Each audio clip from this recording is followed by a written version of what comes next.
Syederalun pemerintah Kabupaten Pidi menyerahkan rumah duafa ke 11 bantuan dari donasi jamaah safari subuh kepada Tengku Fahrul Razi di Gampung Nelup 2 Menasa Gapuy, Kecamatan Indrajaya Pidi, Minggu kemarin. Prosesi penyerahan itu turut dihadiri Ketua Himpunan Ulama Dayah Aceh, Tengku Haji Muhammad Yusuf Al-Wahab atau lebih sering disapa Tusop Jenip dan Forum Komunikasi Pimpinan Daerah serta para jamaah safari subuh.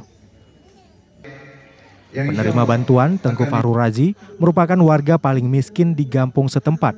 Selain berprofesi sebagai imam menasah, ia juga pedagang kacang keliling untuk menafkahi 7 anggota keluarga serta 1 mertuanya.